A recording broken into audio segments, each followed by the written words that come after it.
Hey guys, welcome back to our channel. आज हम start करने वाले हैं chapter 9 algebraic expressions and identities, exercise 9.3 question third. Okay, इससे पहले वाली वीडियो में मैंने आपको क्वेश्चन 1 एंड क्वेश्चन 2 कंप्लीट करा दिया था।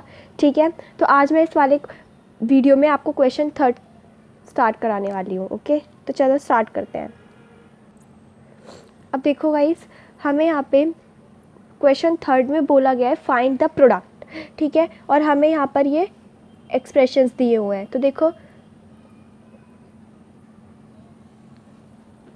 इसे कैसे करेंगे। तो देखो सबसे पहले तो मुझे पता है, मुझे मल्टीप्लाई करना है a square to a raise to power 22 multiply 4 a raise to the power 26।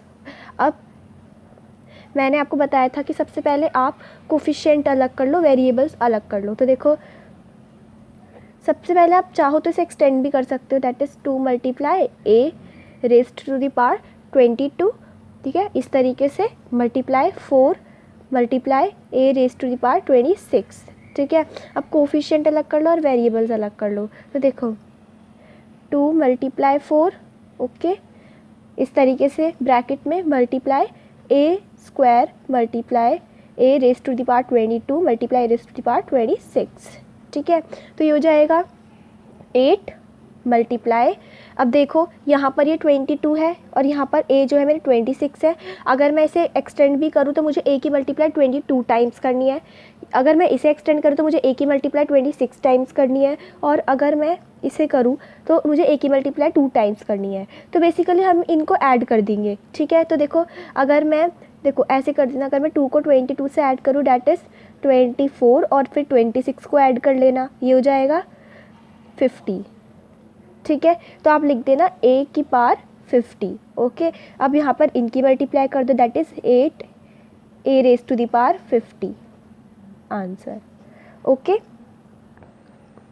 अब हमारे पास जो नेक्स्ट पार्ट है उसका क्वेश्चन मैंने कॉपी कर दिया है। अब देखो यहाँ पर भी मैं प्रोडक्ट ही फाइंड आउट करना है, तो ये हो जाएगा 2/3 एक्स वाई की मुझे जो मल्टीप्लाई करनी है -9/10 एक्स स्क्वायर वाई स्क्वायर से।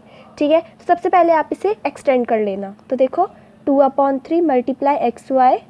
ठीक है, मैंने इस वाले को ही खोल के यहाँ पे कॉपी कर दिया है। ठीक है, अब मल्टीप्लाई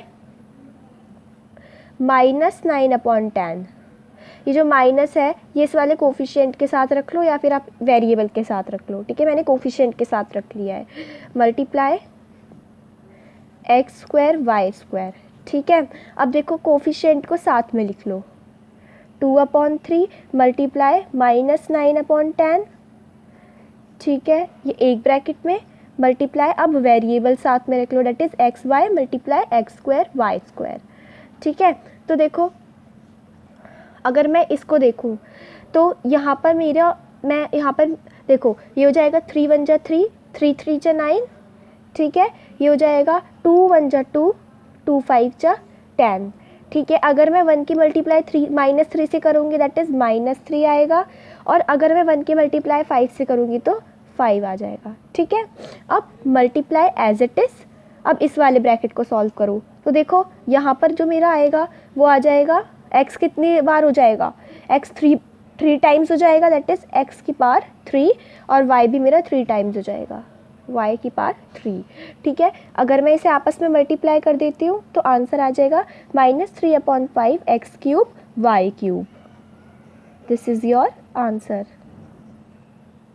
ठीक है, अब देखो मैंने इसे पूरा स्टेप में नहीं लिखा, आप चाहो तो देखो जैसे आपने एक्सटेंड करके करा है, यहाँ पे आपने एक्सटेंड किया है इनको, तो आप इसको भी कर सकते हो। देखो x मल्टीप्लाई वाई, ठीक है, x y is what, x multiply y, x as it is, और x square y square is what, x square multiply y square.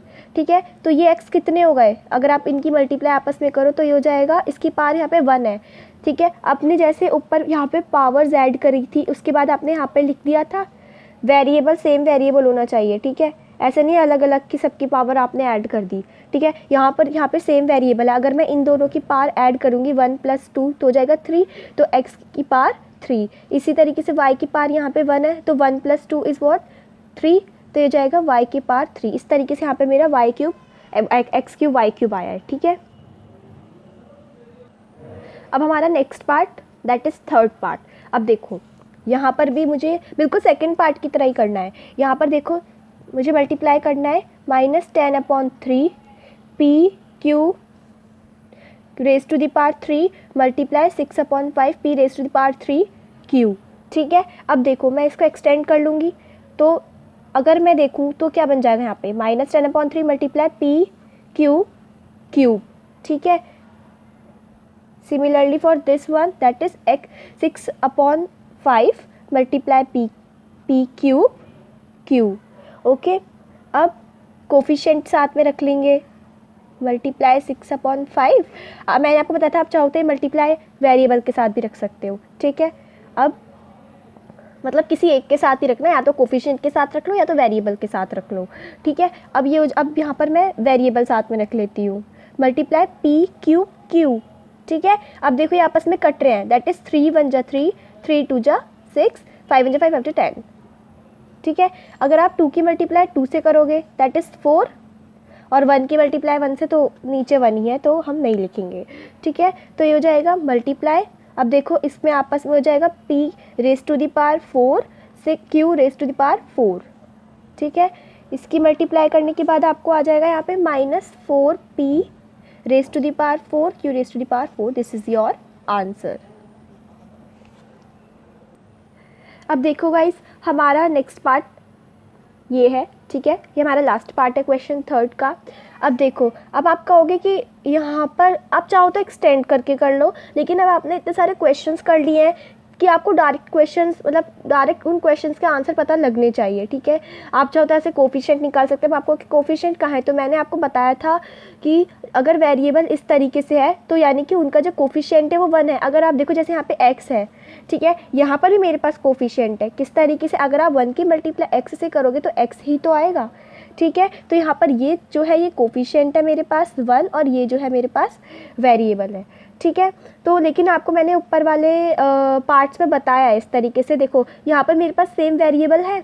ठीक है, मैं पावर ऐड करके भी लिख सकती हूँ। देखो x multiply x square multiply x cube multiply x raised to the power 4।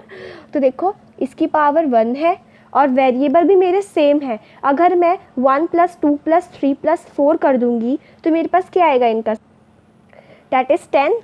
तो ये हो जाएगा x raised to the power 10 and this is your answer. Okay,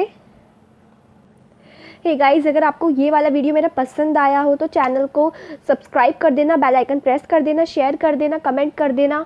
okay, thank you, और लाइक करना मत भूलना।